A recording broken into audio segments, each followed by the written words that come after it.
We are live. Let's see how long it takes to click over on the thing. Show's live on my end. Hi, everybody. Ooh.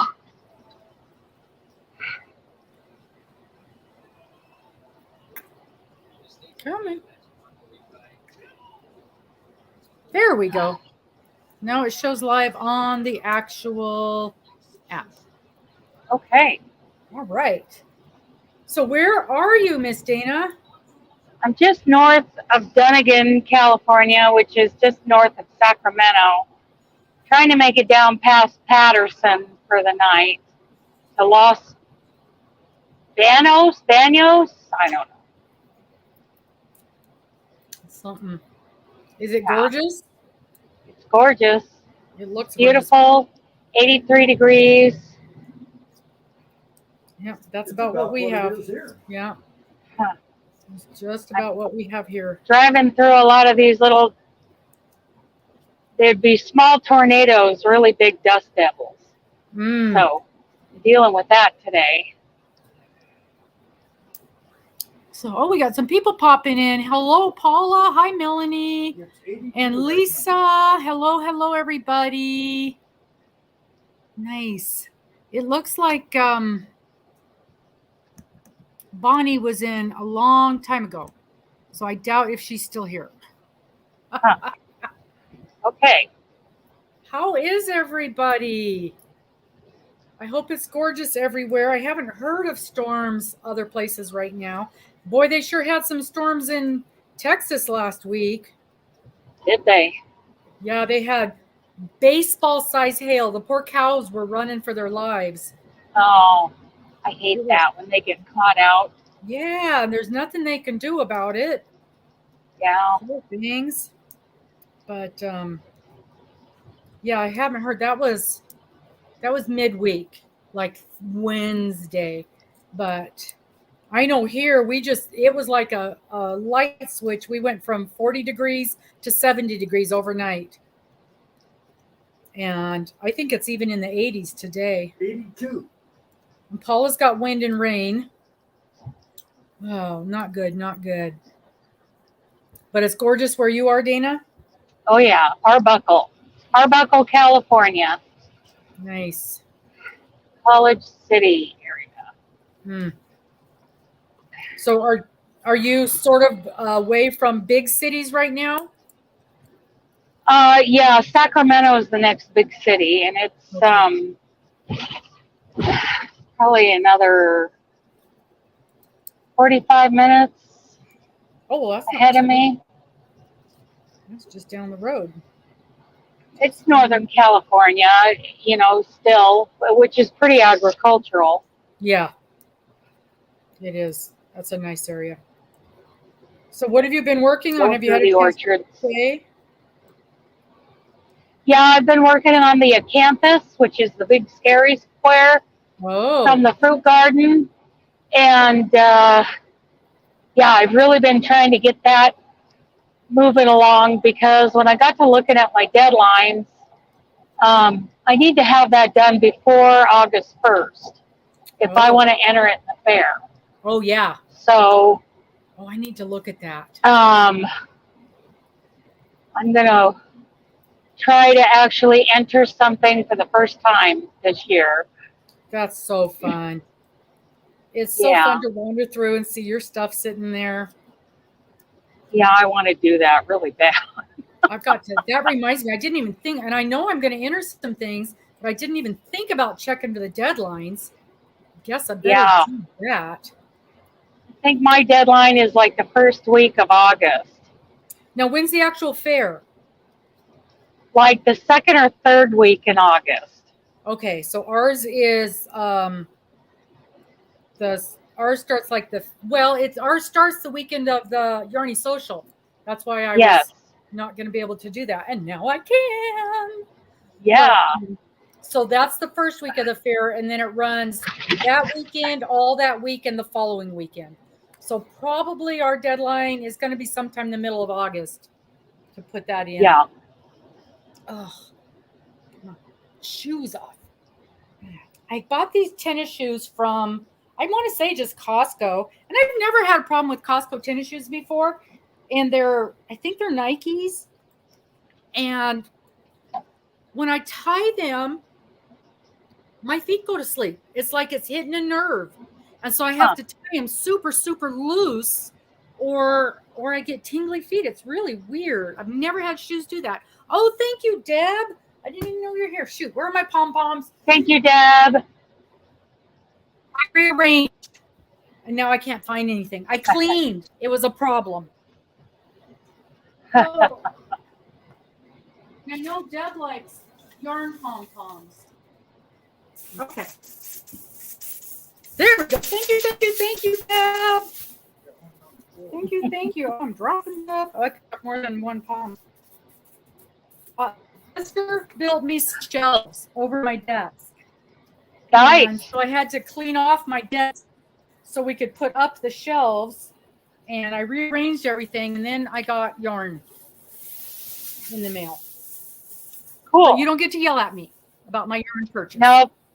Because I won't. Because Judy, my boss at the craft store, we're going to be in a farmer's market all summer long. So I'm making a whole bunch of stuff to sell on our tent. So I've ordered a bunch of yarn in school colors. And, they've got that MVP yarn where the colors are already mixed together. So I ordered a whole bunch of that stuff. And I'm making hats, and I'm making scarves, and I'm making little puff things, those face scrubby things, and I'm making water balloons. Have you ever heard of water? Thanks, Deb. The pom-poms make it worthwhile. So you make water balloons out of yarn instead of the actual balloons that break and get the pieces of plastic all over the place. So now you just throw to me, it's like, okay, let's throw a dish rag at each other. Right. I guess it's a thing. Well, I remember a couple of years ago, one gal on a YouTube channel was really making a bunch of them, and that was her thing. I don't remember who it was, but haven't heard of it since. I happen to have found, and it just popped up because I'm watching all these what to make for craft show videos, and a video about this popped up, and she actually did all the things that I was just thinking. And she had the neighbor kids all play with it, and then asked him, was it fun? Was it as fun as regular water balloons? Did it hurt when you get hit? And to a kid, they all said they liked it better. And the mom said there was no mess. They didn't have to take the time to fill up the water balloons. And you make them a little smaller kids. Oh, we just lost our connection. There it is. The smaller kids could handle them better, and then make some bigger ones for the bigger kids. And everybody seemed to really like it. So that's great. I guess it's the things. I'll make a few. And the is because it's also with a couple of all the different things and see what sells and what doesn't. I don't have to find things all for one weekend, Yeah. It keeps going out, in and out. I'm going to, my internet is yelling at me, so I'm going to take my internet off for a second and bring it back. I think we'll all still be here. I've had to do, but it's gone dark 3 or 4 times, and I see I've only got one bar. So I'm going to have Mr. reset the router real quick. He's done pretty close because, he's such a girl. He's got to put lotion on his legs. He's still peeling from when he got sunburned on the trip. Wow. Yeah. I never got sunburned. You got burned to a crisp on your feet. Okay, here we go. We're going to go dark for a few seconds. It takes about a minute.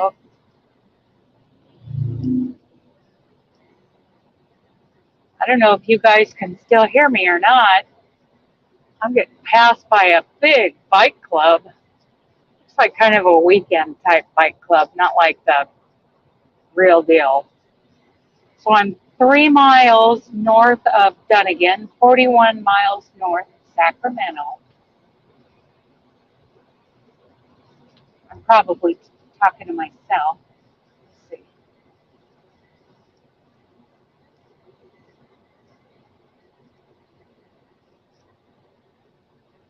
Oh, you can. Oh, cool. Cool. Okay. So, yeah. So, on a personal note, I haven't been uploading videos the last 2 to 3 weeks.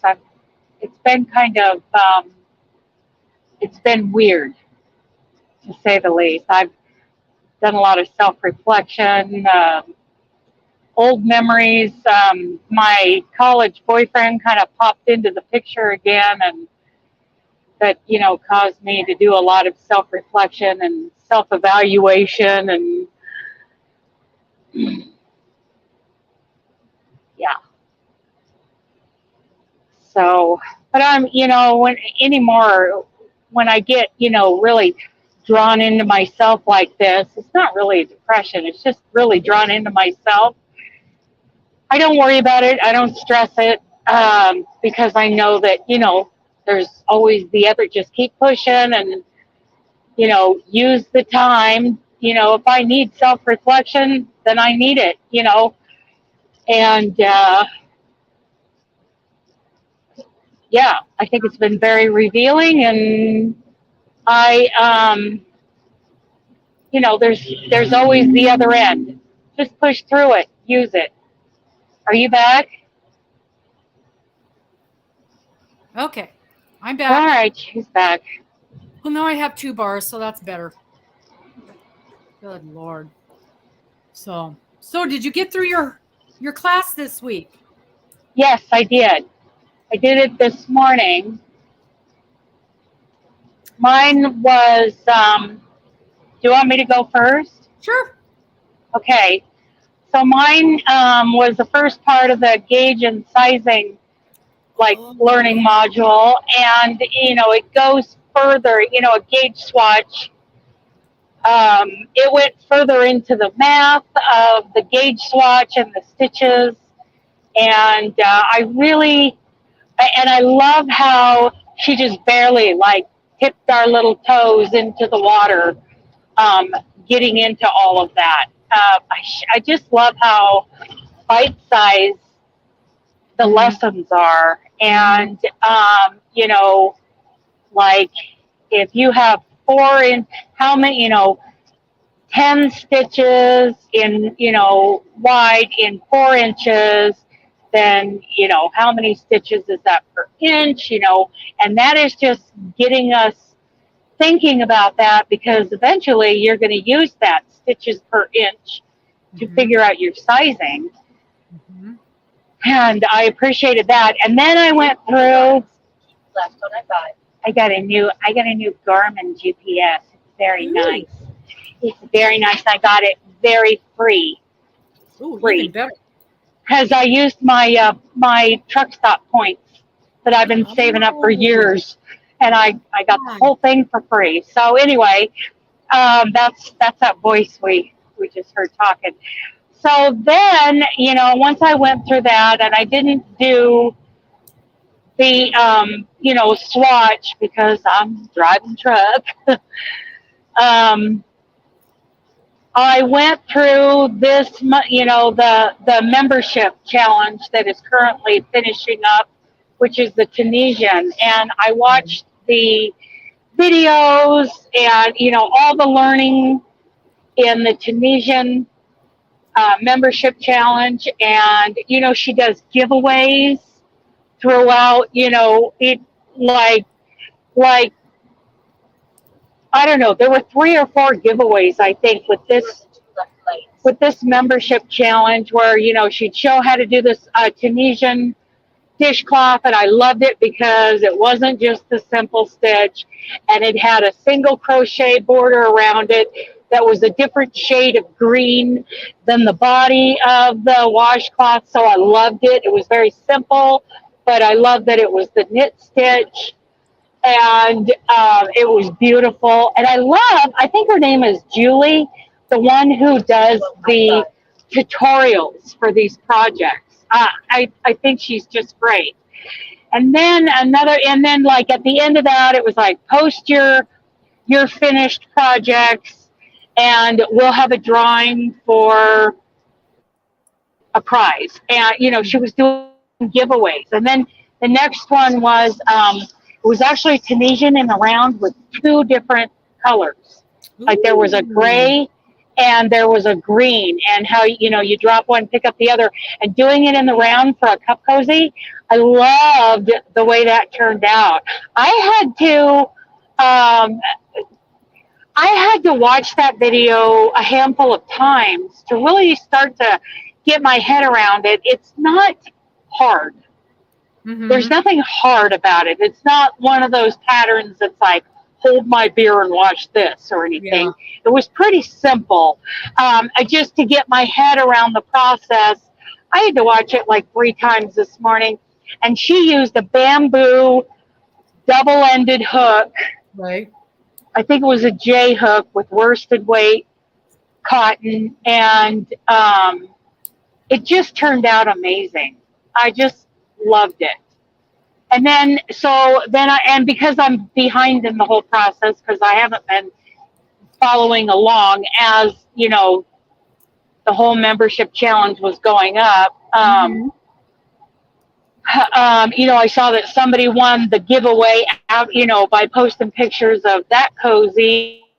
These were really great Tunisian books off of Amazon and other prizes. It was really great. And then, there was another giveaway after another tutorial, and I just went through all of those this morning, just, listening to the tutorials, and I love the way she does this with this membership challenge.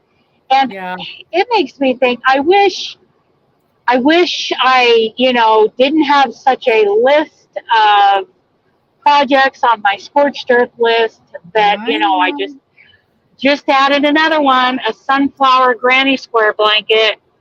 Oh. That a friend contacted me. Can you make this into a blanket for me? Of course I can. Of course I can. Yeah, I added another blanket to my list too, but and possibly a sweater. Although the sweater, it's a crochet along, and they're in week 3, and I haven't started, so I think I'm just going to bypass it.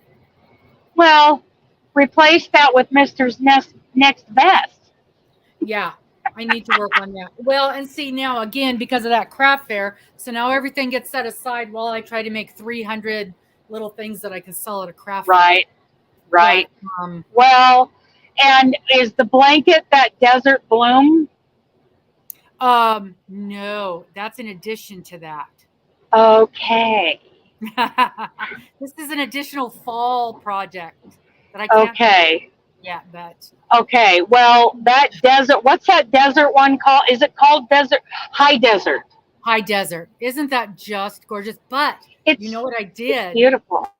So when I was ordering, one of the things about that beautiful, beautiful blanket, because I'm such a sucker for anything with a cactus on it. But one of the things that was bugging me was you do the row with the cactus and they're green and that's fine. And then there's a row of like a rock formation, and it reminds me of the Devil's Tower. Where is that? Arizona, New Mexico? Somebody on here knows. Devil's Tower is a formation that comes straight out of the earth, and that's in Wyoming. Wyoming. Okay. So there's a row of that, and it reminds me of Devil's Tower. And she has all of these designs in the same green, and I didn't want it in the green. I wanted it in more of a rock color.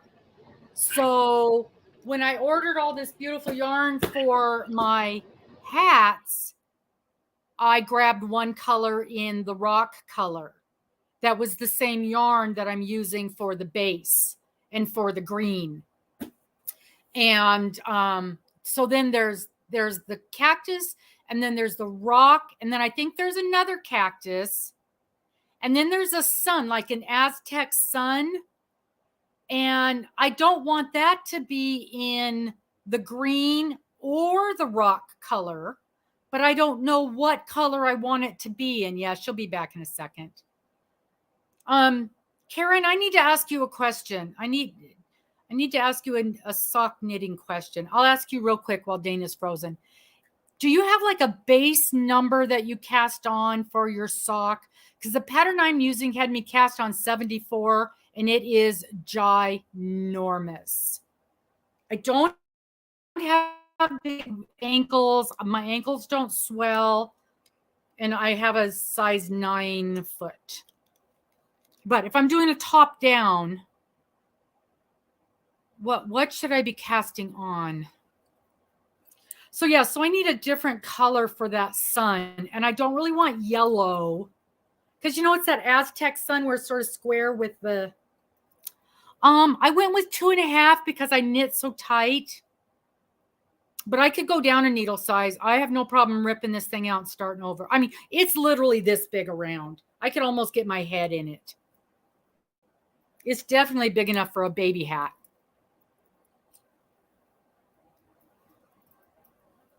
But yeah, I've got all the different sizes. 64. That's what I was thinking. That made more sense. 64. And it seems like that's what you told me before, Karen, was something like that. Well, we'll wait till my foot around, was it 9 inches? I measured, and you mean like around the biggest part of my foot there? 9 inches is what's coming to my head, but it's been a while. And see, I did all the little measure thingies, and it came out that I needed the 74, but that was too much. 58. Okay, 58 to 64. Any of those sounds more realistic. We moved on to knitting while you were taking your break. Oh, she's sort of back. Yeah, she's sort of back. I think it's really interesting that she's talking about gauge this week. Gauge is one of those things that I do not typically do. Whoops, am I doing this right? But 62. Okay, I will do that. But there are times when I know how very important gauge is. And I can't imagine doing gauge for a sock. And yet I think that would be one of the times when it would be important. Do any of you knitting people, do you do gauges for socks? Of course, Karen, you probably just know what works at this point. Let's see if is she back? We see her face, but she can't move. I didn't think she was in mountains. I know, like even something simple like this, I wouldn't do a gauge. I almost never do a gauge on my crochet things. Always, if it's a wearable, always. I know, Karen, I know. 76 pairs of socks. I have 1/2 of one sock. And it's so huge. I was going to just keep going just so I had the practice with the heel and the foot and all that stuff. But now I'm thinking, yeah, and that's the other thing. Gauge in the round is different from gauge flat. Do you think that's the case with crochet as well? I don't know that I've ever, I can't think of, well, you know, if you do a sweater, that's often in the round. So what do you think? Is that the case with crocheting as well? Is gauge different? Dana is just outside of Sacramento, so I don't know why she's having issues. But there you go. And I did know that was the case for knitting. I never thought about that with crochet. So what do you guys think? Is that a thing? I do know with crochet and my gauging, I always gauge if it's, you know, like a sweater type wearable, not like a scarf. I should with a hat because I'm finding that often my hats are too snug. Oh, so the kind of hook / needle you're using will make a difference. Well, and I do know, you know, and we all know this, we can buy hooks. We can buy 3 hooks and all 3 of them will crochet up a little different. So that could also affect things. I always do a gauge with like a sweatery type wearable. I always do a gauge if I have bought a kit because I want to make sure I don't run out of yarn in a kit. And other than that, you will never see me do gauge on a blanket or something like that. Mostly because I usually want them to be bigger. I don't care if they're bigger. And if I'm buying yarn, I will always buy 1 or 2 skeins more. Yeah, always with the Annie's kit. Yeah. Right. Never switch your needles or your hooks. And that's why I leave my hook with my project. And that's why I have 4 or 5 of some of the sizes I use a lot of. But when I was just now working on Flower Garden and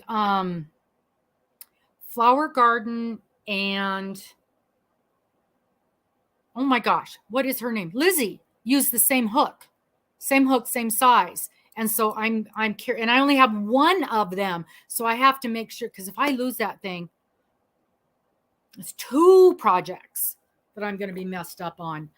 So yeah, I always use the same. That's what always scares me with my furls, my wooden hooks, where I've snapped a couple of them. I'm like, so yeah, gauge is different from needle to needle. Hand-dyed yarns will gauge differently. Oh, I did not know that. But it makes sense because they are handled differently. She's trying to get back in. Well, when she pops in, we'll bring her up. Not a problem. And here's the other thing that I struggle with gauge. I'll make gauge like on the width, but not the height. 200 books. Karen, I think I'm going to lean on your hubby's side this time. I don't have many books. Probably maybe 5. Definitely less than 10. Because, and I know for sure 2 of them I got at Christmas time, and it came in a kit. It came our crochet of the month came with a book. So I know I've got 2 from that. And I am looking, though, now hooks, that's a whole different thing. I definitely have. Well, Mr. just made me a wooden hook holder. He made me a couple wooden hook holders. And so I can count. I can see 40 right here. I can see 40. And I know I've got at least that many still in my bag and in my projects and in the other room. So yeah, I definitely have 100 hooks. And I ordered a set of Clover, which reminds me, I need to call Hirschner's because it said they were on back order, but that was a long time ago. And I just want to make sure that something hasn't got lost in translation. And of course, those of you who saw Anya on our visit on Tuesday, she likes the Haya hooks, and I'm probably gonna have to order a couple of those because it sounds like those work like the Clovers that Dana likes, where they're really, really fast. So I want to order a couple just to try them out. Well, I need a couple of more 3.5s because everything that she makes is you use a 3.5 or a 4. So I definitely need a couple more of that size. But we'll try them out and see how they go. So when I am doing gauge, oh, nope, that is not normal, zealots. That is not normal. So there's either something wrong with did your card go through? Or they've got I did have them one time, something I had ordered was out of stock and they wanted to substitute something else, but they wanted to make sure because they weren't going to be able to get it again. Usually an out of stock item, you just get it later, but maybe they want to substitute. Now I'm curious. I want to know what it was. I have not tried the square hooks. I've heard nothing but good about them. And I would like to. I think it would be nice to have something that doesn't roll onto the floor every time I set it down. Yeah. That's so funny. It's funny, Karen, because Mr. never complains about my hooks. It's just when a giant box of yarn shows up. That's when I hear about it. And that's only because there's literally no place to put it anymore. Now all the dining room chairs are covered with boxes of yarn. So, I get it. I get it. So when you guys, okay, Karen, okay. So Karen, you're a master crocheter, you're a master knitter. Do you make gauges? Do you do gauge swatches? How many of you guys make gauge swatch? I can't even say that word. That's how much I don't like them. Gauge swatch. How many of you make swatches? And tell me why you do or why you do not. Oh, I just got 36 pounds of yarn right here in 2 boxes. And I've got another box coming because I couldn't get all the colors I wanted from Hirschman's. I had to go to Premier and get some of the colors. Okay, you never do. Eve, Bookzilla, is that, do you make wearables? And Karen always does. Okay, yes, if you're designing, okay, that makes sense. If you're designing, 1,000% that makes sense. But Karen, if you're doing something where you've made like your socks where you've got 400 pairs, you don't do a gauge swatch for that, right? You just go. Jennifer's never made one. Interesting. When I made a vest, a long vest, like it went down to just above knees for my granddaughter. And I did a swatch for that. And I was really nervous because I was going to have to go up like 4 hook sizes. And I'm like, is this normal? Is this normal? And somebody said, yes, you go up as much as it takes to make gauge. And also, this is something I didn't take into consideration. So Karen will make something and Karen will design something and Karen will tell you the gauge on it, but that's Karen's gauge. So I crochet way differently than Karen. So in order for my gauge to match Karen's gauge, that's why I need a gauge swatch. When I'm working with a yarn you've never used before, that makes sense, Debbie. But doesn't that make sense, Karen? In order for me to match you, I need to have a gauge swatch. If it's a wearable, if it's something important. Okay. And that's what I thought. And this lady even said that she crochets tight and I tend to crochet loose. So I needed to change. And I just kept going up and up. And I'm like, okay, this can't be right. I'm doing something wrong. And they're like, nope. You go up as many sizes as it takes to make gauge. And this is the other thing they told me. I don't know if this is right or not. Karen, again, I'm going by your expertise here since we've lost I almost said Miss Morgan, since we've lost Miss Dana. It's more important to make gauge across than it is up because you can always add or take out a row or two. Maybe not always, but typically you can adjust by a row or two in your design. But this way, that's what really needs to work. Is that correct? Or did somebody steer me wrong on that? How on earth could you do that? I always use the needle they say to use in the pattern as a reference and do what works for me. I start out with the needle they say, and then I adjust from there. You know what I find funny? The last 3 or 4 things that I have made. Oh, well, that kind of makes sense.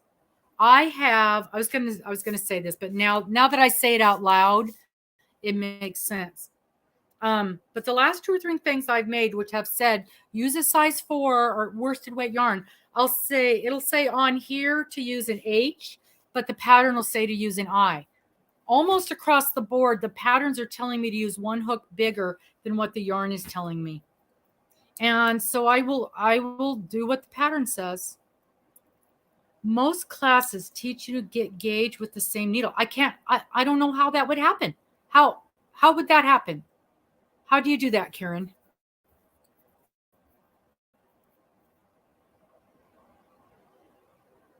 Because I'm either going to get it or I'm not. Unless I'm yanking on my stitches all the time to make them tighter, which that's not going to be a nice looking piece of fabric. Yeah. I don't like that. I disagree. Having been that person who always has to go up in hook size. But I also see them saying that if you want to make your project a little looser or a little more fitted, adjust your hook by one size, like partway through. Hi, Sue. Yeah, tension. I'm not going to do that. I'm going to change my hook. I think it's not natural for me to adjust my tension after all these years of crocheting. My tension is what it is. And plus, day to day affects your tension. If it's hot out, if it's cold out, if I'm stressed, if it's first thing in the morning, if I'm tired, that all affects my tension, all those things. What kind of hook I'm using. Those things all affect your tension. That's an interesting thought process. Well, let me tell you what I did. Yeah. How you hold your hand. How you hold your hook. So, well, and that is one of the things that worries me about picking up a whip that has been in storage for a year. I crochet differently now than I did a year ago because I crochet all the time now. And before, I just picked it up once in a while. And I think that could easily affect my tension. What do you think? Is that a thing? Or am I just coming up? I'm just making stuff to worry about. I've lost my here it is.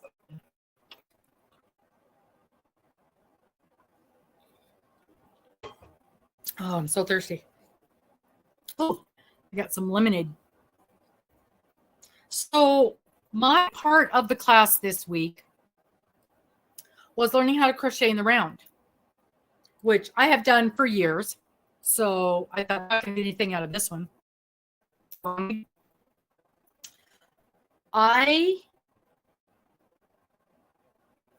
when you crochet, okay, boy, today is a bad thing. Okay, a thing if I make it a thing.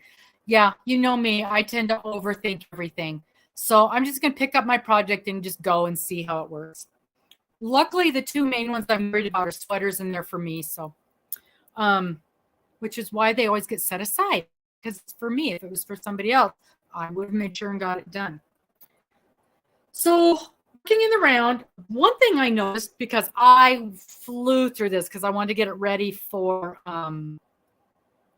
today. But I noticed and this is only 4 rows, but see how tight the bottom is compared to the top. So here again, this shows our chain.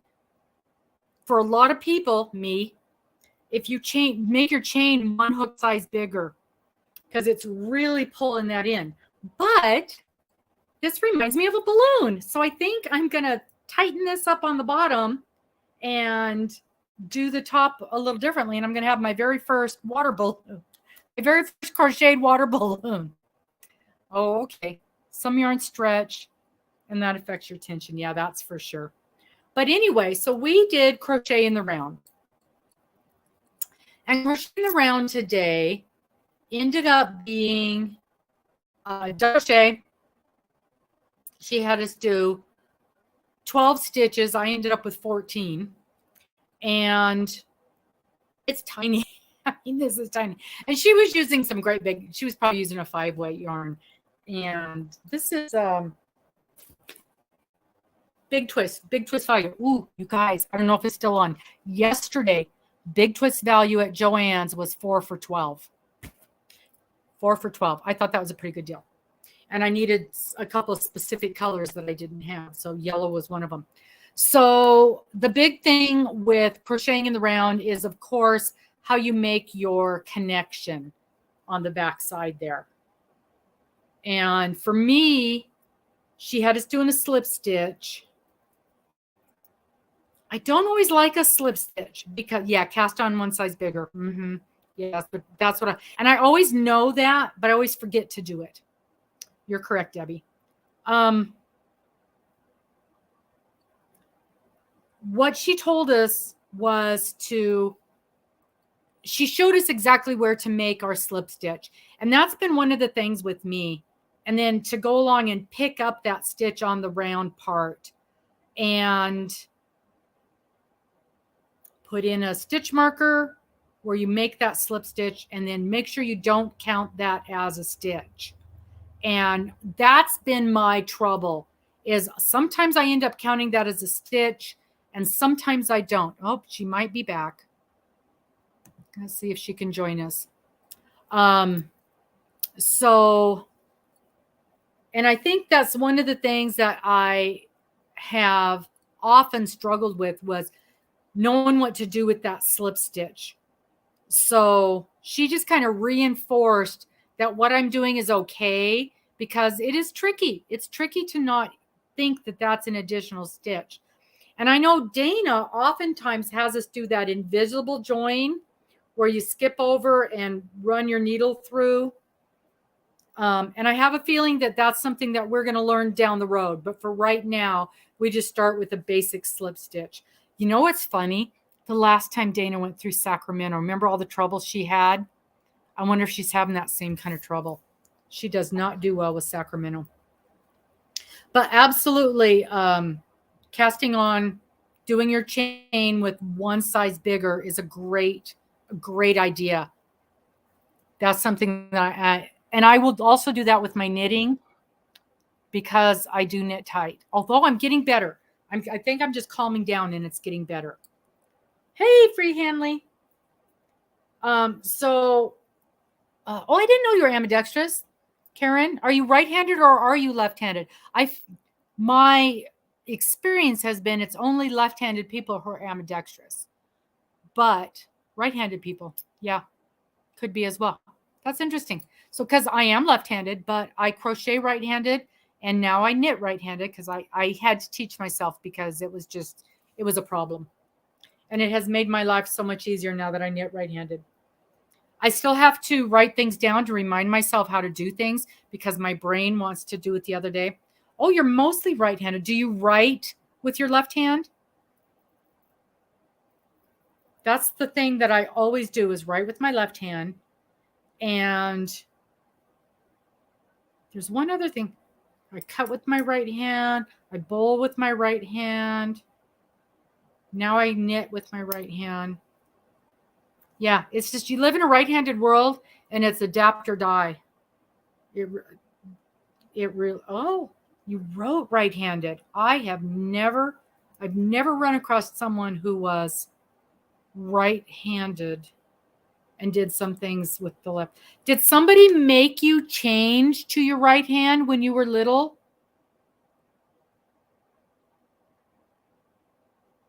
Hey, Maritza.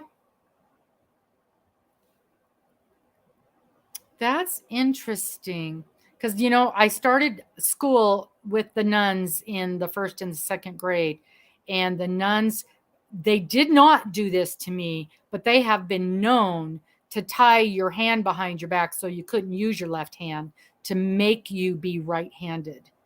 I started school in a cast. 1st grade, broke my arm like literally 2 days before school. So I spent the first several weeks, interesting, with my left arm in a cast. So I was doing stuff with my right hand. And, but I was always ambidextrous before that. And I can write on a chalkboard with my right hand. Not very good because I haven't done it much. But I can't hold a pencil with my right hand. So I have no idea why I crochet right-handed. My grandma taught me. And probably that's why. She's like, hold the hook in this hand and let's go. I don't know. That's interesting. Interesting. So we learned how to connect your thing while you're going in the round. I was hoping to learn when you do that next stitch in the round, you know, she's got you doing a couple of chains, and I didn't like that. So I just did a double crochet. I did my slip stitch, and then I just did a double crochet. So I don't know if it's right or not. It looks good. It looks okay. I think it looks better than it would if I'd have done a couple of chains. I don't think that always looks nice. Yeah, it's pretty invisible, actually. Pretty invisible. So I like the way that went. Today was an easy class. Hubby wasn't given a choice. He started left. Yep, forced to do things right-handed. And they used to do that back in the day. I'm really surprised since I started out with the nuns that they did not do that to me. I have no idea why. Maybe my teacher was left-handed. Surprises me because the nuns were pretty adamant about being right-handed. But my mother is also left-handed and is my brother. All three of us are left-handed. So I don't know that she would have put up with forcing me to change. Yeah, both hands. And you know, it's funny because I'm a very poor golfer, but every once in a blue moon, I'll go fiddle around and I can putt with both hands. So it makes it easier. Depending on the lie, it makes it easier. But that's the only thing I do well because I can use both hands. What have I done? Have I messed this up? Nope, I did not. One row right-handed, one row left-handed. Keep your edges good. That's funny. That's funny. Oh, my goodness. Well, I think we've lost Dana 100%. So what are you guys working on? Tell me what kind of projects you guys are working on. So now that it's getting to be warmish, I had friends say, oh, no, I would never do that in the summertime. What do you mean you'd never do it in the summertime? I do it all year round. Is there anybody that does not knit or crochet in the summertime because of the heat? Or do you just change the kind of projects you work on? Does working on a baby blanket? Me too. Oh, is she back? No, I don't think so. Do you guys change the kind of projects that you work on because of the weather? I know that I tend to start, I used to, back when I only did 1 or 2 blankets a year. Couch caddies. I can't think of what that is for. So is that kind of like does it go over the arm to keep your stuff in? V-stitch blanket, nice.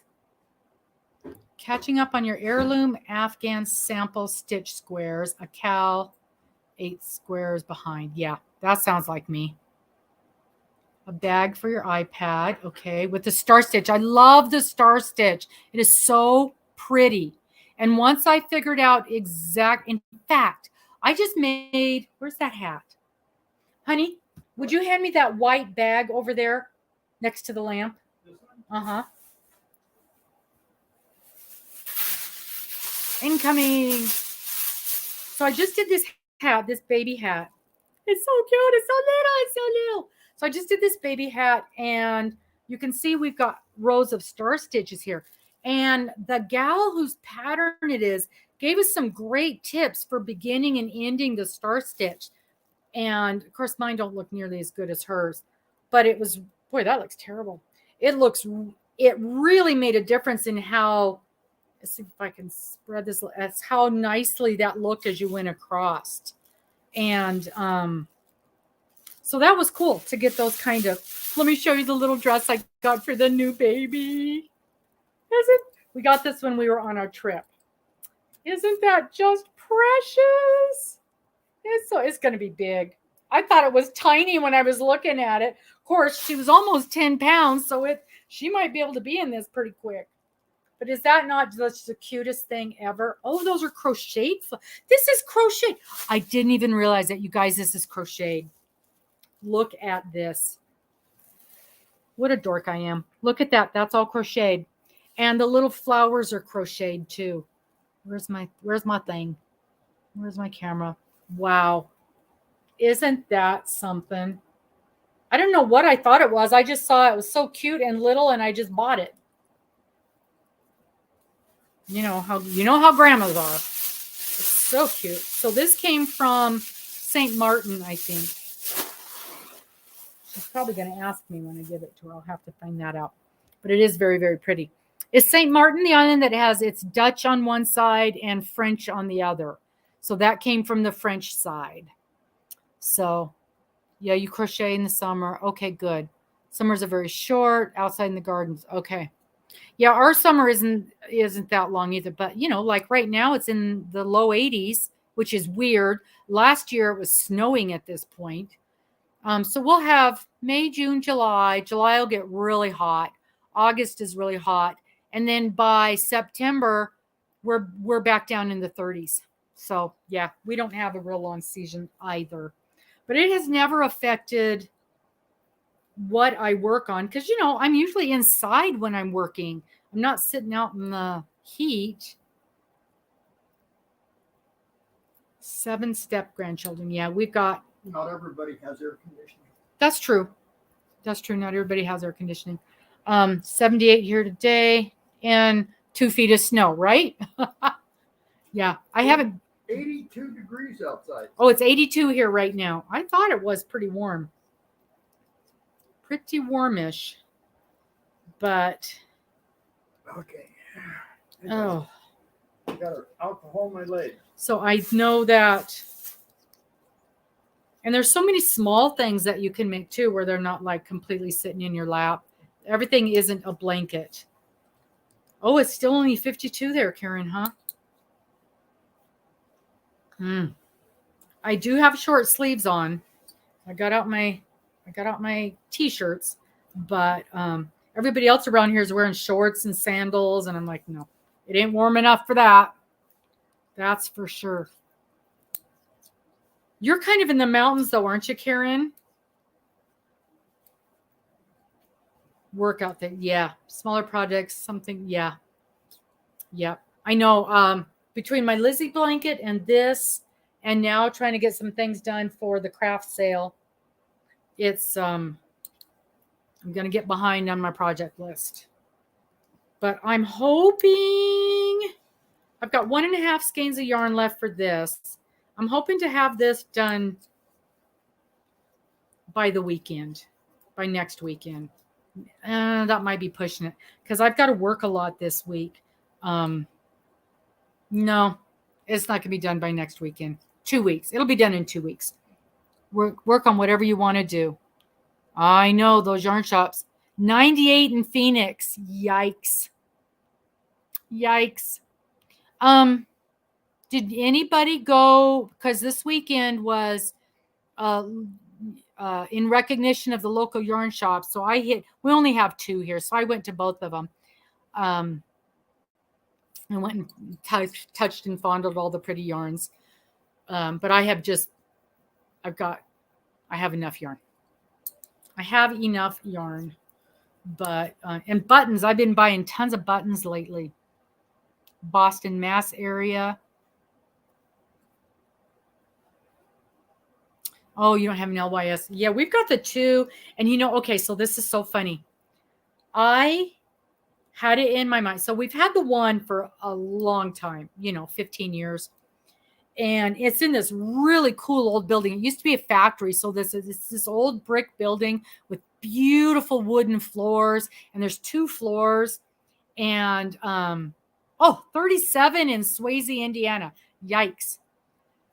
And I must have had a bad experience there because in my mind, I've always had that I didn't care for that store. And so I was really happy here when they opened this other little store.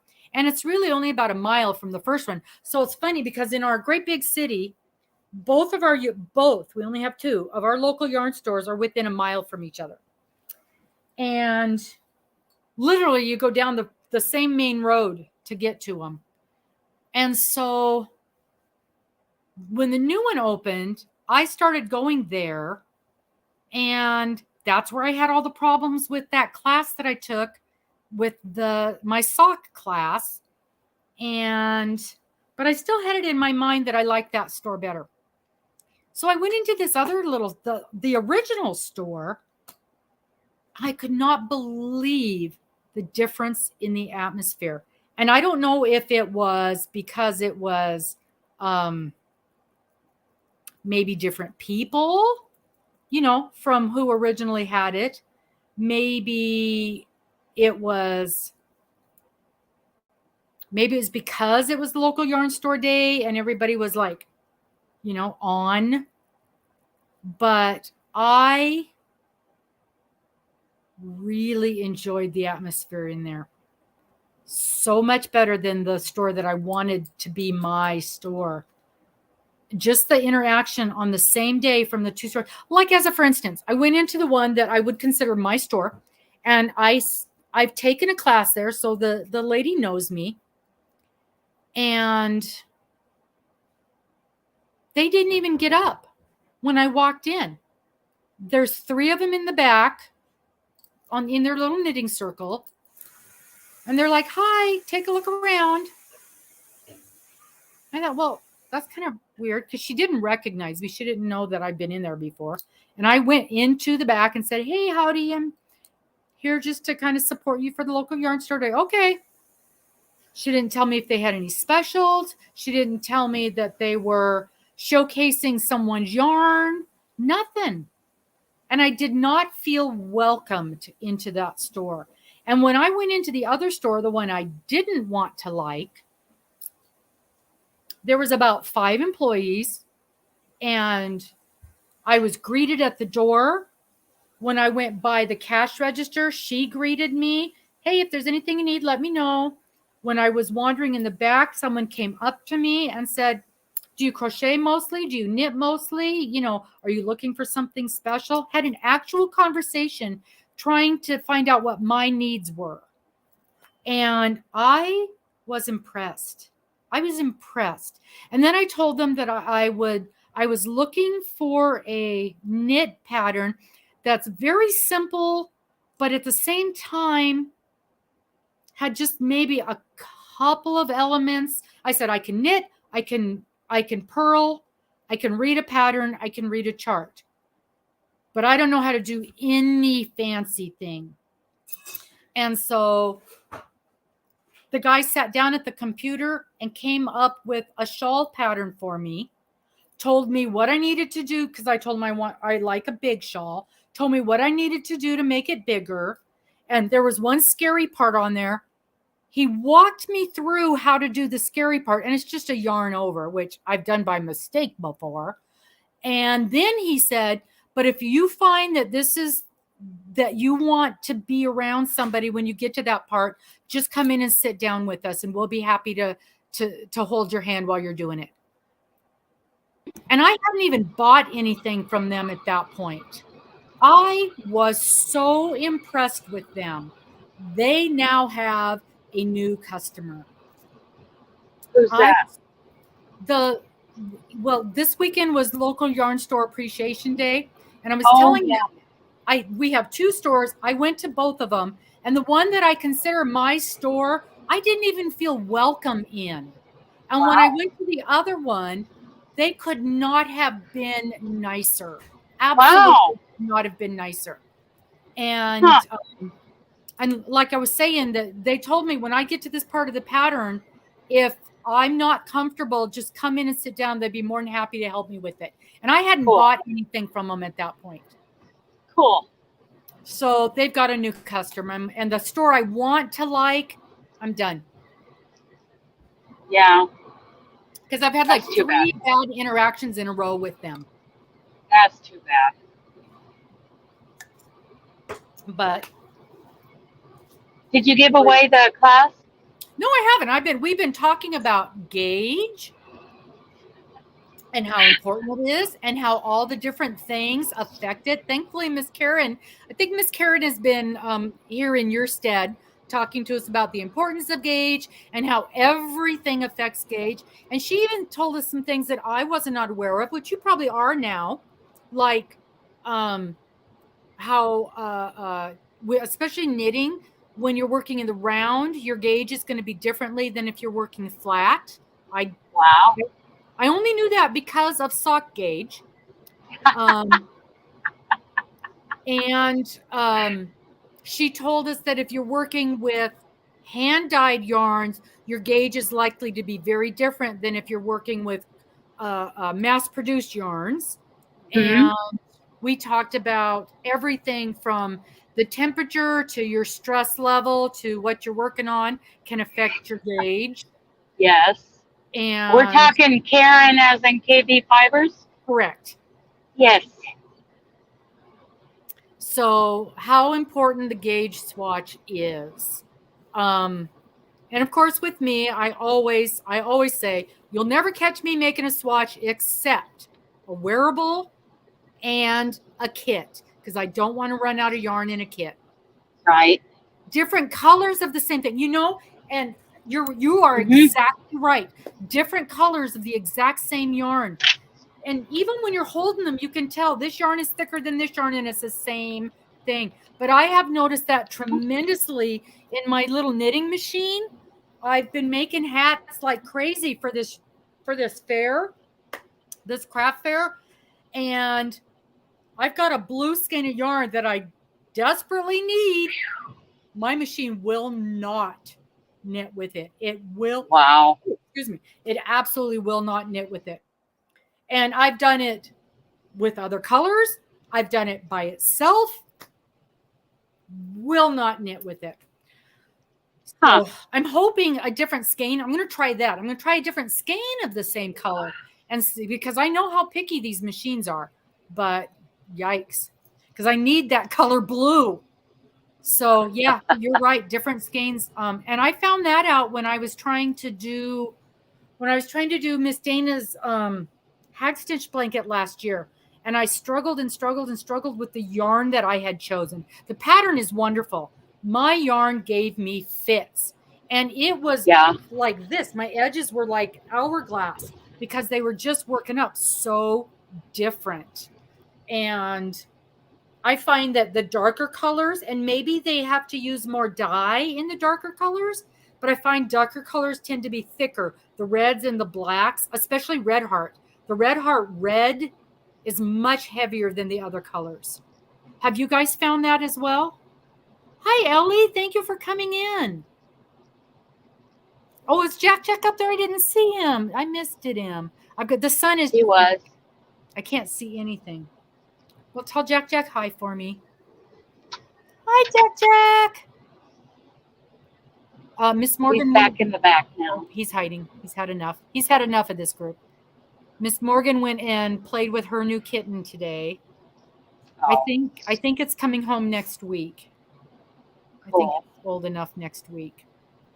So, and her chicken, she has picked out. So I don't know if you guys heard earlier. We have chickens. So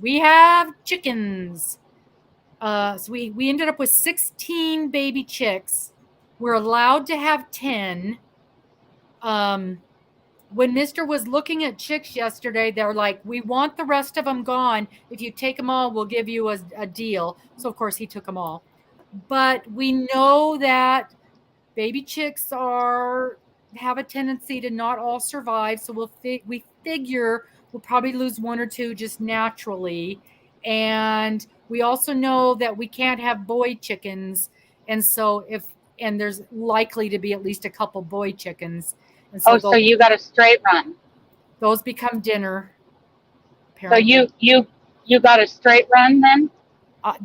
Look at those fancy words like you know what I'm talking about. Okay. What I know is I came home and we had chickens in the garage. That's exactly what I know about the whole process. Okay. A straight So, run means that they were not sexed. They were not sorted at the factory where when they were born, nobody checked them, and it takes a real expert eye to check them as to whether or not they're hens or roosters. And sometimes they slip up, but you get, a straight run is they you get don't what you check get. them. Okay. You get what Well, you get. these came from the Tractor Supply store, which don't beat me up if you're against that. I knew nothing about it until after they came home and I started reading that it's not. Against what? There are a lot of people that say don't buy from a place like that because they're shipped and they're not treated nicely. And If you, I'm either gonna buy them from Tractor Supply, who got them shipped from Ideal Hatchery, or I'm gonna buy them from Ideal Hatchery and have them shipped to me. sent to you, yeah. Well, the other option is find a local farmer person who creates chicks to sell. Oh, that just sounds like people making up problems where there aren't any. Yeah. So anyway, but I just throwing that out there. Don't yell at me if you're against Tractor Supply. I didn't know anything about it. But they're so darn cute. And he went and he said, I was at work. I had nothing to do with this. He showed up with 2 boxes of chicks and a blanket that he bought at a yard sale. And a quilt, because we don't have enough of those around here. So he said that there was a lady in front of him giving me 4 of these and 5 of those and 8 of this and 2 of that one and 12 of these. And this is what was left, was these little group of chicks. So he just bought them all. And he doesn't even know what brand of chickens they are. Breed. Yeah. Same thing. Okay. So, but they're cute. They're mostly yellow with some brown and black stripes. They're so cute. They're so cute. And you can pick them up and hold them. And I guess that's even good for them. That makes them friendly. So they're so cute. And Miss Morgan has chosen her favorite. Did you name your chicken, Morgan? Ginger. Oh, yes, Ginger. The only one that has a name, Ginger. Ginger the chicken. So we're hoping Ginger is a girl chicken, not a boy chicken. I was going to say, pretty soon Ginger's going to have a big old comb and some spurs and be crowing in the morning. Ginger will end up in the ginger pot. Yep, Ginger. In fact, we were reading the thing. It said, blah, blah, blah, blah, blah, sexing your chickens so you know whether to build a brood or get the pot going. Right. Yep. I don't think I could do that. I'm not farmy enough. I absolutely could not eat one of. I'm even thinking, I don't know if I can eat one of their eggs.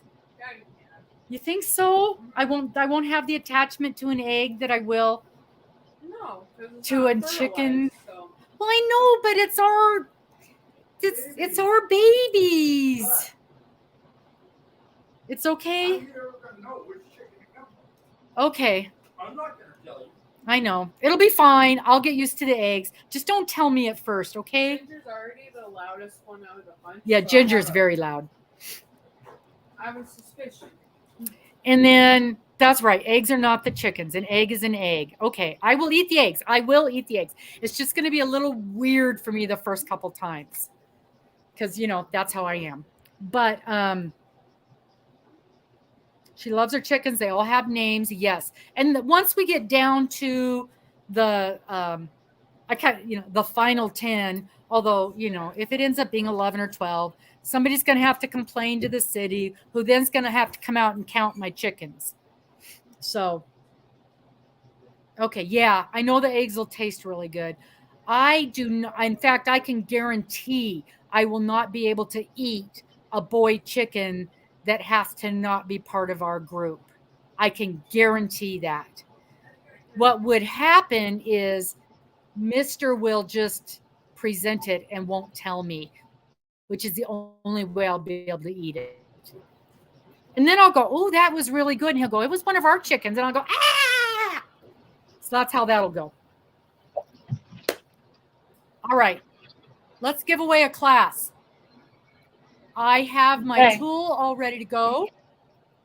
Tool. Let's see if I set it up right. Okay. Let's say chick. C-H-I-C-K. C-H-I-C. Oh, the Amish might want the rooster. That'd be good if I can find someone to take it. C-H-I-C-K. All right, start collecting comments. So type in the word chick. Let's see if I did it right. Yep, things are showing up. Okay. Oh, and you guys want to see this too. I remember now.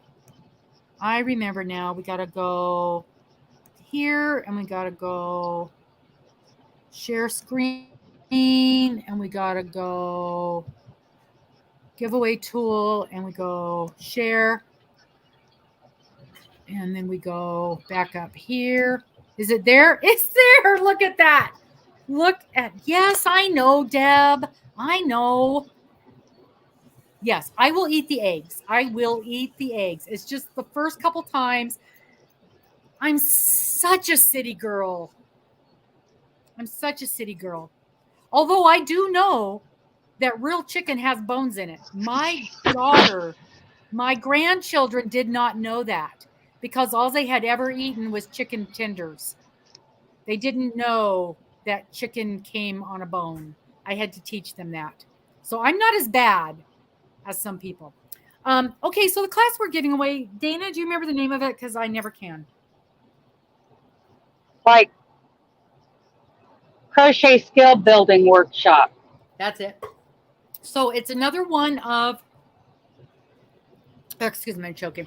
Another one of Salina's wonderful classes. Like I said, Dana is taking a mastery class, a yarn mastery class. I'm taking the beginning crocheting class. No, I'm not. You're not. What are you taking? No? I'm taking the whole learning path.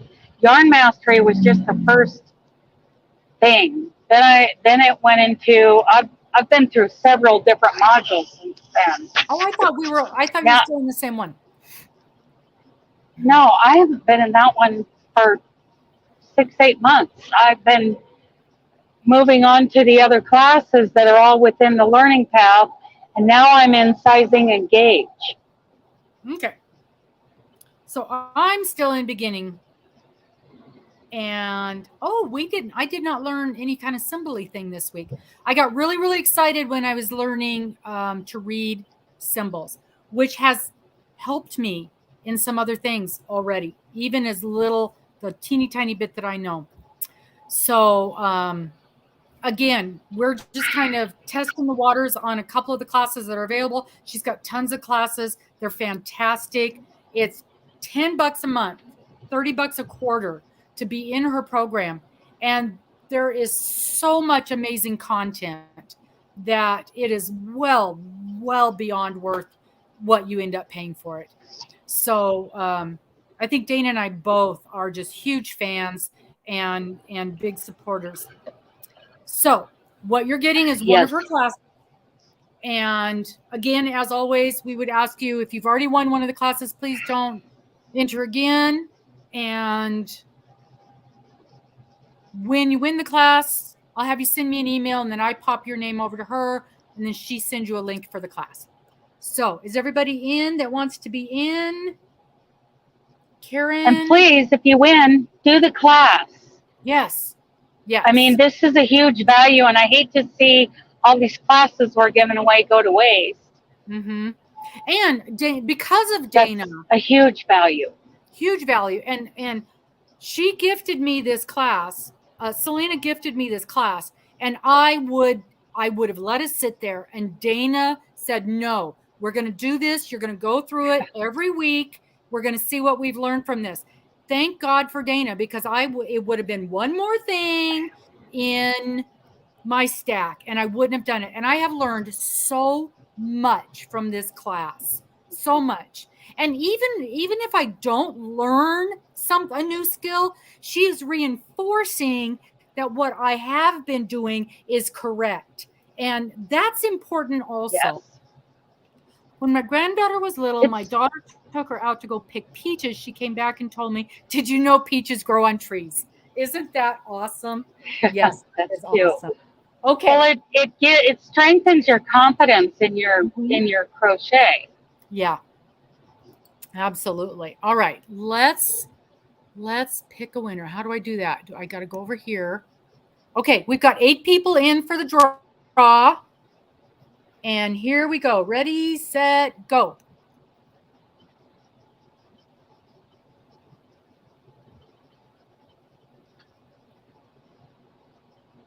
Yay! Did it show up yet? Karen Port? Did she win already? I don't know. Well, Karen will have to tell us if she's won already or not. Maybe not. I think I might be thinking of someone else. If not, congratulations, Karen. Congratulations, Karen! Yay! Yay! I'm so happy. This is, like you said, this is an amazing class, an amazing opportunity. And we are so very happy that Salina donated these classes. So this is coming straight from her. Yeah, I think Karen's won at bingo before. I think maybe that's where we're getting that. That must be what it was. Sorry, Karen. Congratulations. Congratulations. Yay. So if you guys have, even if you just sign up for her emails, she gives away patterns on a regular basis, such good information. Yeah, every week she gives away a pattern. Very good information. And these classes that she's giving away, I'm going to buy the series when I'm done with this series. And this week it told me I was halfway through. So next week, what was it? I got really excited when I saw what next week was on mine. And now I don't recall, but I know I'm excited. Whatever it was, I know I'm excited about it. Yes, the American Crochet Association with Salina. I have a link in the description box, but apparently that link isn't correct. It doesn't work. So I need to pull that out and do it again because y'all know how good I am with this technology stuff. I've managed to muck that up. So, but if you just type in American Crochet Association, it takes you right to her stuff. And if you type in Salina Baca, it takes you right to her stuff.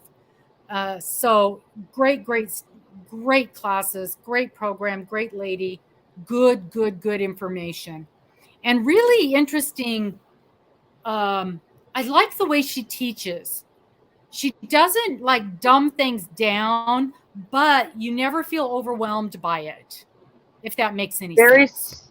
Very small bites. She gives it to us in small bites.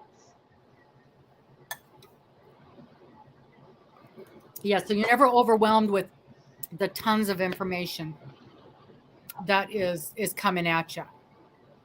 And I like the way she builds. So when you get to the next thing, you see why you learned what you stuff. Mm-hmm. Yeah, freehandly, it's nice to have classes that are coming from somebody where you're getting consistently good information. The problem with learning from YouTube, and we've talked about this 1,000 times, everybody does it a little different. And, just like some do it a lot different. A lot different and very wrong. Very wrong sometimes. And, oh my gosh. Yeah. And so it's nice that you're getting consistent information from somebody who knows what they're doing, who teaches well, and is available to answer questions. You can email her and she'll answer your questions. So that's really nice. So very nice. So, it's getting toasty in here. We've been talking. A lot of people are in the 80-degree temperatures, and some are still pretty darn cold. But so yeah, I got a lot out of my class this week, which was again learning to crochet in the round and using the slip stitch. And they're all online, Ellie. You take them at your own pace. She's got a little short video, usually 3 or 4 or 5 minutes, maybe. I think the longest one in my section was 10 minutes. And so in my section, I'm finding there's a video, then there's often a cheat sheet, and sometimes there's homework. Last week I made a dishcloth, and this week I made this. So the homework is not like you're spending hours and hours and hours. And I have a 10-question quiz at the end with the cheat sheet of the video, which I peruse the cheat sheet, then I watch the video, and then I take the 10-question quiz, and I pass, and I go on to the next class. So, so they're all online and very, very affordable. I was looking at something the other day, and it was a class, and it was two or three sessions for the class, and it was $70, and it was just to learn how to do one thing for an online class. And I'm like, hers are and where was that at? It was just somebody online that was doing like a sock class or how to do mandalas or something like that, and I'm like, that's way too expensive. And when you've got resources like this that are so much more and you're getting the real deal because she's done her research. Yep. And she's given us the good information. It's solid gold. Yep. And I also like it that if you're struggling with something, it's written, it's verbal, she shows you. So all the different ways that people learn, she provides all of that in every lesson. I used to do better with reading, and now I find that I struggle more when I'm reading things to understand something. And I'm wondering if it's because we've become such a visual video world. I wonder if that part of my brain just isn't. Everything is video nowadays. Everything. Well, I have comprehension issues. So if I read the sheet and then watch the video, I typically get 10 out of 10 on the quiz. So I retain more if I do both. Interesting. Not all of ours have a sheet. It didn't this week, but like last week it did, because we had that pattern that we were following. Mentor programs, yeah. And Karen, I think our mentors used to be our grandmas and our aunties and the old ladies at church and the old ladies at the yarn store. And that's where we did this stuff.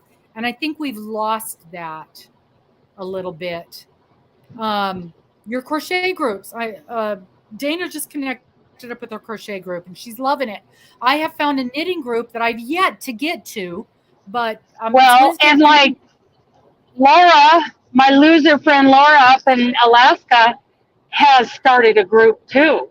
So nice. I think groups are very important when it comes to promoting crochet and to carrying it on and to just socialize with people who are also crochet enthusiasts, no matter what level they're at.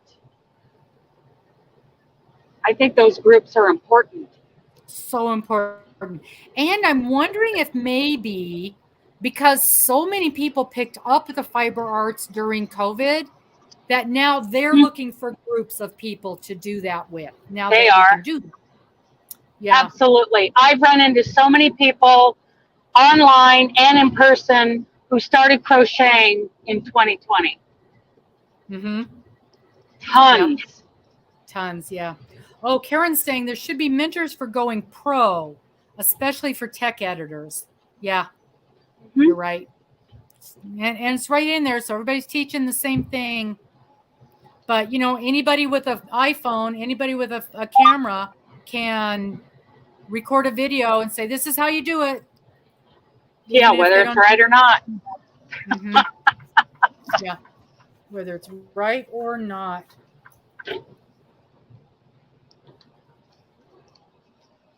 I agree. Hey, Janice, thanks for joining us. You just missed the giveaway, but I think you might have already won. I don't know. I'm getting so confused now. I'm getting confused with that, like we were talking about before. But so let me put up my email address so you know where to email me to send your name and email so that so I can pass it on to Salina. Let me find it. Is it that one? No, it's this one. Ignore the date. I'm just showing you for the email. There you go. So that's the email address to email me, and make sure I've got your name and your email. If your name is different, I don't think it will be Karen, but yeah, just pop that over to me, and then I forward it to her, and she gets back to you pretty quick. Karen's in 3 groups. You know, Karen, that sort of surprised me. For some reason, I don't see a group person because you're so good. And I guess for me, I like the group thing as help. Although, I have to tell you this. When the one time socially, it's important socially, too. Mm-hmm. The one time I was with a group, the one lady kept telling me I was doing it wrong. So I did it her way while I was there, but then I undid it and did it my way when I wasn't around her. Because I didn't like what she was having me do. I didn't think it was right. Isn't that funny? And this was knitting or crochet? It was a knit thing. And so I wasn't confident, but she kept telling me I was twisting my stitches, but they did not look twisted to me. Yeah. Karen, I want you in my group. You know, Karen does. I joined her on, was it Discord, Karen? I'm pretty sure, yeah, it was Discord. And that was great. It was like a cross between, you know, doing a live with a bunch of people up and doing a Zoom. Mm-hmm. I loved it. She's back on Discord. And yes, she's on Discord. Because somehow I was able to join Discord. I don't remember how to get back to it. Do we have to have so that's code? What I'm trying to say is that I was on Discord with her within the last week. Yeah. And it was kind of like a Zoom / YouTube thing. And that's her group. And it was wonderful. I got to figure that out. I know I'm in. I know I'm like a member. And just open the Discord app. I doubt if I have it downloaded. I'm going to have to download it. Come on. Are you coming up here? What are you doing? She put a link in one of our messenger groups, one that you and I are both a part of. And that's where I got in there. Okay. I was a little confused at first, but I finally ended up in the right place, and that was really nice.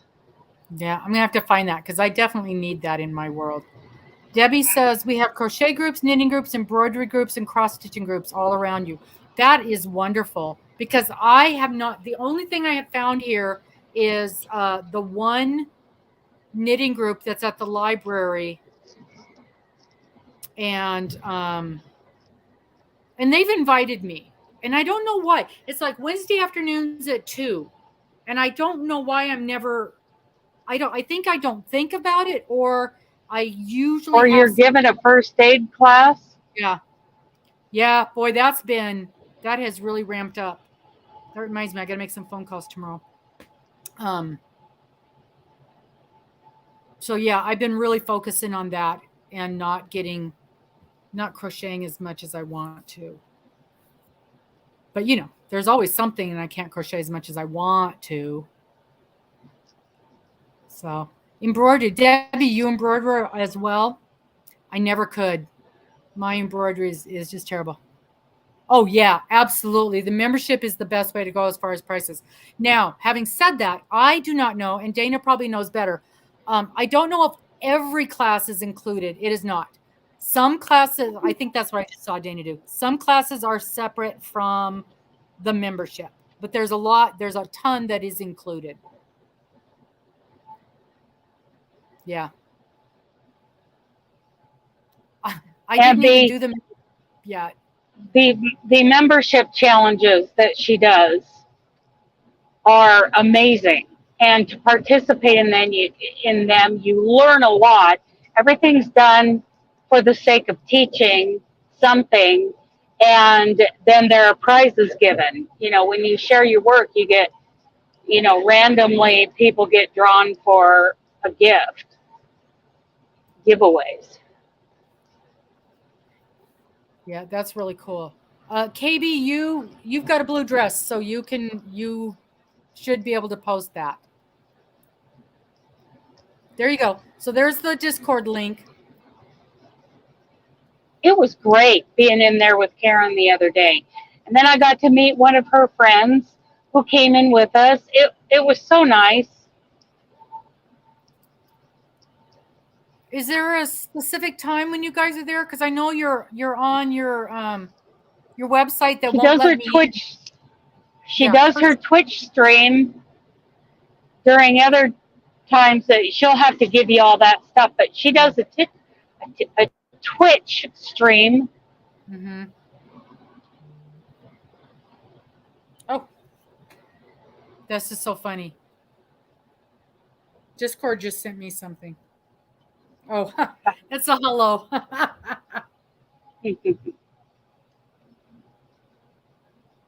don't know what that means. Hi, Mama Sue. That's cute. Hi, Mama Sue. Oh. So were you in the mountains or in the hills or just not happening? Sacramento. That's what I told him. I go, she's by Sacramento, and that's where she had all that trouble before. Sacramento does not. I think I'm starting to get suspicious that they have some kind of signal blocking, because this is all brand new freeway through here. Well, especially through Sacramento. I think they have some kind of signal blocking thing going on, because it happens as soon as I cross into Yolo County. Mm-hmm. Yeah. And now I'm out of Yolo County. Mm-hmm. Every time you're near Sacramento, we have nothing but trouble. Yeah. Twitch. I'm going to try Twitch again, Karen. I have an idea. For it will not take, no matter what I set up for my secret password, it won't take it. And I've even had the system pick its password, and it's like 400 letters long and all the things, and it'll still say it's not a good enough password. And I'm like, I don't know what you want from me, but I have an idea for a password, so I'm going to try it. Yeah, time to go cook supper. We've been on for over an hour and a half, even though Miss Dana has not. I haven't. She's been on for 10 minutes. But I'm beat. It's been a day. I've been on the run since 7:30 this morning again. It's been like that every day for the last week. So I will trying to think, where are we? This is Sunday. So tomorrow's bingo, Monday night bingo. And if you don't have your numbers in, get your numbers in. Lots of people didn't have numbers in last week, and it's a new week, new month, new quarter, new numbers. But we're getting caught up. We're getting caught up on that, so that's not a problem. I've got some great prizes. Already pulled some of the prizes, so yay. Congratulations to our winner, Miss Karen Port. And we'll see you next week.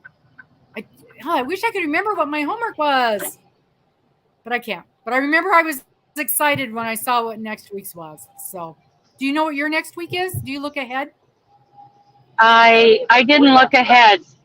I finished the sizing and gauge class 1, and then I switched over to finish up this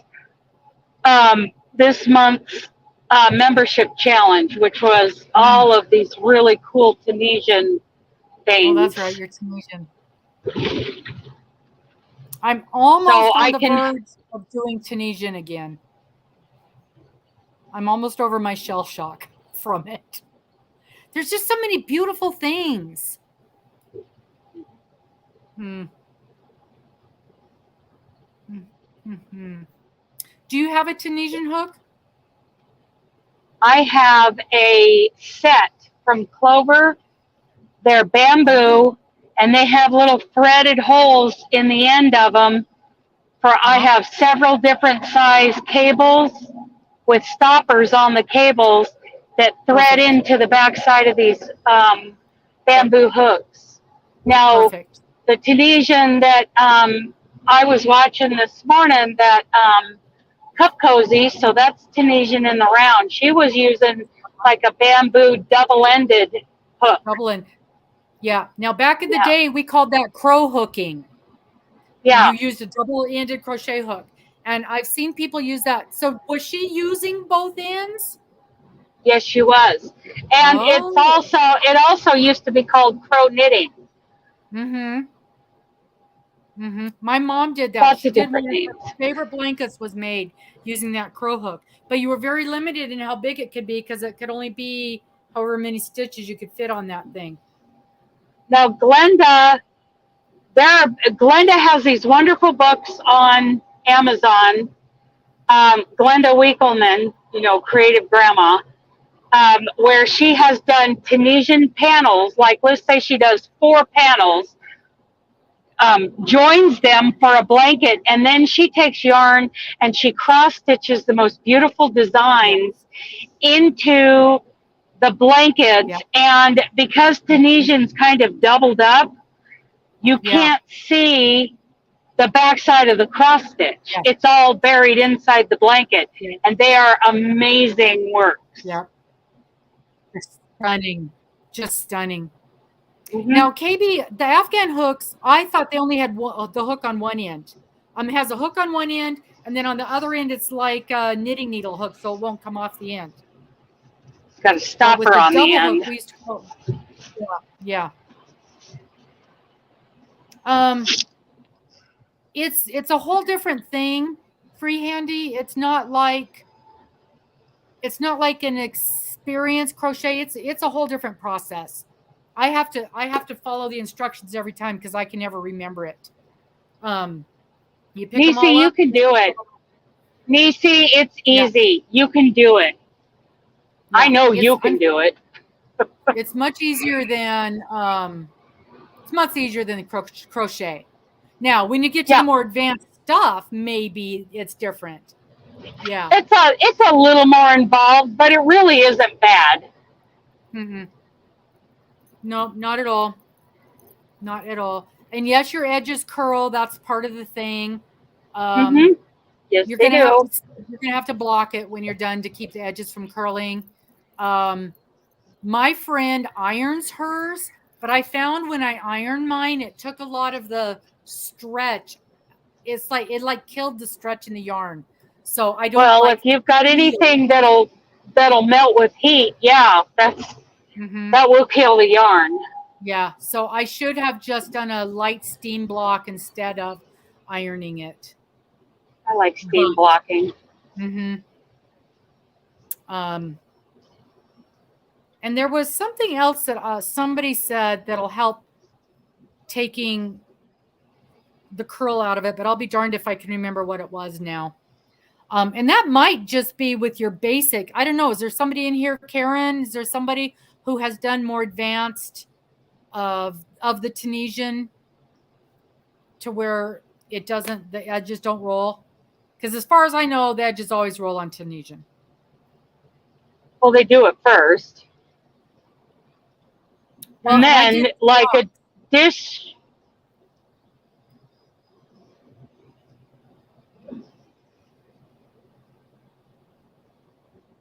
Steam blocking is best, yeah. So you're saying when you do a bigger project, your ends don't roll as much? Dana, is that what you're saying? No, I was going to No. say, if you do, like when I've done dishcloths, which is the biggest that I've done, throw them in the wash and that curl comes out. Oh, I see. Okay. I'm trying to think. I think I've only done 3 projects. And I only noticed the curl on, well, and again, because it's sort of dishcloth size, I did the squares. And they rolled up like a cigar. It was just a big old tube when it was done. And then I sewed them, crocheted them all together. But I'm trying to think when I did the blanket, I think once I got to be a bigger project, I didn't have the roll so much. But it's been several years since I've done that. The ends roll, Karen says the ends roll no matter what. I don't remember. Gosh, that's been a while. But it's a beautiful thing, and they make gorgeous, gorgeous, gorgeous projects. It's just, I was so shell-shocked after my last one. Every time I see Tunisian, I just go, nope, delete, move on, go to the next thing. But they sure are pretty. So, alrighty, folks. I will see most of you guys tomorrow. And have the good rest of your day. I know it's getting late for some of you guys. Some of you East Coasters, it's evening almost. And are you close to where you get to stop, Dana? No. No, Another hour and a half. Okay. That's not too bad. Do regular crochet. Oh, maybe that's what I read. Karen says, when you're done with your project, just do some regular crochet, like a border on your project, and that'll get rid of the roll. Maybe that's what I had read on how to do that. Interesting. Hi, Joe dog. Hi, Joe. Joe's so funny with the chickens. He goes out there and he just stands there and stares at them. So he's just like, I don't know what this is, but they're noisy. Chicken nuggets, Joe. Little tasty, crunchy chicken nuggets. You'll have to spit out the feathers. Yeah, right.